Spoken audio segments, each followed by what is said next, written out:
Bismillahirrahmanirrahim. Assalamualaikum warahmatullahi wabarakatuh. Alhamdulillahirabbil alamin. Pada kesempatan kali ini, pada sore hari ini kita dapat bertemu kembali lagi untuk belajar tahsin bersama. Ya, sebelumnya kita mulai dengan berdoa terlebih dahulu. Allahumma inni as'aluka ilman nafi'an wa rizqan thayyiban wa amalan mutaqabbalan. Pada sore hari ini kita akan membahas tentang idgham mutaqaribain. Nah, apa itu yang dinamakan idgham mutaqaribain dan bagaimana cara membacanya? Nah, itu yang akan kita bahas pada sore hari ini. Oke, kita mulai dari pengertian. Hukum bacaan idgham. Idgham itu menurut bahasa artinya adalah memasukkan sesuatu kepada sesuatu. Sedangkan pengertian idgham menurut istilah itu adalah an-nutqu bil harfaini harfan katsani musyaddadan, yaitu mengucapkan dua huruf menjadi satu huruf. Mengucapkan dua huruf menjadi satu huruf, sedangkan huruf yang kedua itu menjadi bertasydid. Nah, terkait hukum idgham itu ada tiga jenis. Ada tiga jenis hukum yang muncul tatkala kita memperhatikan jenis hukum yang diidghamkan berdasarkan makhraj dan sifat-sifat huruf yang saling berhadapan. Tiga hukum idgham itu apa saja? Nah, itu ada tiga. Yang pertama adalah idgham mutamathilain. Kemudian yang kedua adalah idgham mutajanisain. Kemudian dan yang terakhir itu yang kita pelajari pada sore hari ini, yaitu idgham mutaqaribain. Apa itu idgham mutaqaribain? Oke. Secara istilah yang dinamakan dengan idgham mutaqaribain itu adalah huwa an yataqaraban makhrajan aw sifatan, yaitu bertemunya dua huruf yang berdekatan makhraj dan sifatnya. Jadi dua huruf itu mempunyai makhraj atau sifat yang sama dan dua huruf itu bertemu, maka disebut dengan idgham mutaqaribain. Kemudian cara membacanya seperti apa atau bagaimana? Cara membaca idgham mutaqaribain ialah dengan memasukkan suara huruf yang pertama kepada huruf yang kedua sehingga menjadi satu huruf pengucapan, bukan pada tulisannya. Nah, cara memasukkannya itu dilakukan dengan mentasydidkan huruf yang kedua. Kemudian yang perlu kita ingat, yang perlu kita cermati itu apabila proses idgham ini itu terjadi pada huruf yang memiliki sifat qalqalah, misalnya huruf qaf, maka sifat huruf tersebut tidak akan tampak karena telah lebur pada huruf idgham karena telah lebur pada proses idgham pada huruf yang kedua. Nanti lebih mudahnya kita praktekkan. Oke. Yang pertama contohnya di surah Al-Mu'minun. Nanti adik-adik sambil dibuka Al-Qur'annya, surah Al-Mu'minun ayat 93. Coba kita lihat di kata yang ada garis birunya, ada stabilo birunya itu. Di situ kan ada qul, kemudian setelah itu ada kata Rabbi. Di situ huruf lamnya kan berharokat sukun. Kemudian huruf ro-nya itu berharokat tasydid. Nah, idgham mutaqaribain ini salah satu contohnya itu ketika huruf lam yang berharokat sukun, lam berharokat sukun bertemu dengan huruf ro yang berharokat, maka wajib dibaca idgham mutaqaribain. Jadi saya ulangi, contohnya idgham mutaqaribain itu ketika ada huruf lam yang berharokat sukun bertemu dengan huruf ro yang berharokat, seperti pada contoh ini ro-nya berharokat tasydid, maka harus diidghamkan, dimasukkan. Nah, cara membacanya bagaimana? Jadi cara membacanya ini bukan qul rabbi, bukan seperti itu. Huruf lamnya tidak dibaca, jadi langsung dimasukkan ke huruf ro-nya atau diidghamkan ke huruf ra-nya. Qurrabbi, qurrabbi, seperti itu. Jadi bukan qul rabbi tetapi qurrabbi. Oke, kita praktekkan.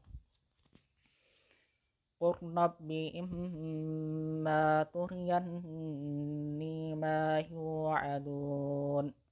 Qurrabbi. Nah, setelah huruf qaf yang berharokat dhammah itu, setelah itu langsung dimasukkan ke huruf ra yang di depannya yang berharokat tasydid. Qurrabbi, qurrabbi imma turiyanni ma yu'adun. Seperti itu.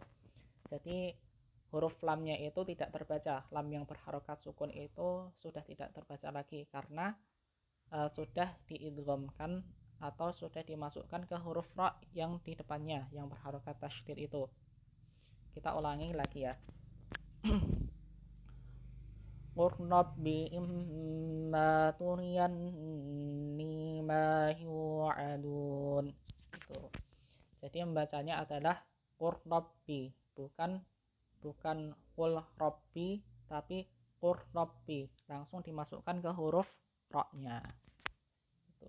Kemudian ini contoh yang kedua di surah Al-Mursalat ayat 20. Nah, kita perhatikan di kata yang ada garis birunya atau yang di stabilo biru itu.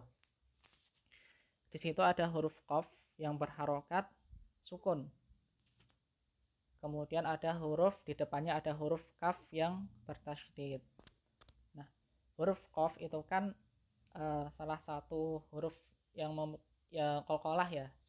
Ketika sukun biasanya kan dibacanya kan berhukum qalqalah. Nah, pada hukum ini itu karena huruf qaf yang berharokat sukun itu bertemu dengan huruf kaf yang bertasydid, maka cara membacanya itu dimasukkan ke huruf kafnya. Kita lihat dulu cara membacanya. Nah, cara membacanya itu ada dua cara. Yang pertama adalah idgham secara penuh atau idgham kamil, dan yang kedua adalah idgham secara tidak penuh atau naqis. Nah, idgham yang kita pelajari nanti yang kita praktekkan adalah yang mudah, yaitu yang idgham secara penuh atau idgham kamil. Cara membacanya gimana? Yaitu huruf qaf yang sukun tadi langsung lebur ke huruf kaf.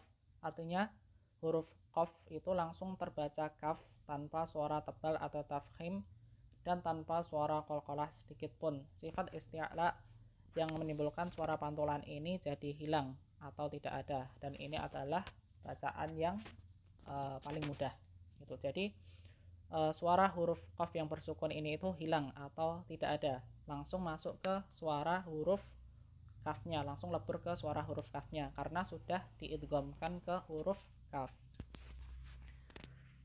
Oke, lebih mudahnya kita praktekkan. Alam nakhluqukum min ma'in mahin. Alam nakhluqukum. Di situ huruf qaf yang berharokat sukun itu sudah tidak terbaca lagi atau tidak dibaca alam nakhluqukum, bukan seperti itu. Huruf qaf yang berharokat sukunnya itu tidak dibaca alam nakhluqukum, bukan seperti itu, tetapi langsung dileburkan ke huruf kaf yang di depannya. Alam nakhluqukum min ma'in mahin. Seperti itu. Jadi suara huruf qaf yang berharokat sukun yang seharusnya dibaca qalqalah itu tidak ada atau hilang karena dileburkan ke huruf di depannya atau huruf kaf yang di depannya. Kita ulangi lagi. Alam nakhluqukum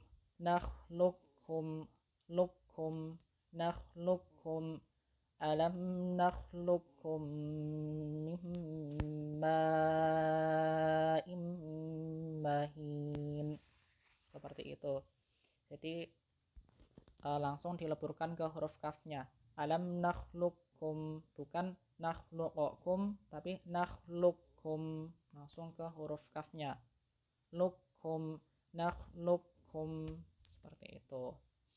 Itu contoh idgham mutaqariban yang kedua, yaitu ketika huruf qaf yang berharokat sukun bertemu dengan huruf kaf yang berharokat. Di situ contohnya berharokat tasydid, seperti itu. Jadi tadi ada dua contohnya. Yang pertama yaitu ketika lam bersukun, lam sukun bertemu dengan huruf ra yang berharokat. Kemudian yang kedua yaitu ketika huruf qaf sukun bertemu dengan huruf kaf yang berharokat. Nah, maka ini wajib dibaca idgham mutaqaribain. Nah, nanti adik-adik silahkan bisa setoran. Yang pertama yaitu surat Al-Mu'minun ayat 93, kemudian surah Al-Mursalat ayat 20, kemudian nanti dilanjutkan setoran juz 30 yaitu surah Al-Lahab, kemudian An-Nasr sama Al-Kafirun. Saya ulangi lagi, nanti adik-adik bisa setoran bacaan. Yang pertama yang terkait hukum idgham mutaqariban yaitu Al-Mu'minun ayat 93 dan juga Al-Mursalat ayat 20. Dua itu wajib. Kemudian dilanjutkan dengan setoran di juz 30 yaitu surah Al-Lahab, kemudian An-Nasr dan Al-Kafirun, seperti itu.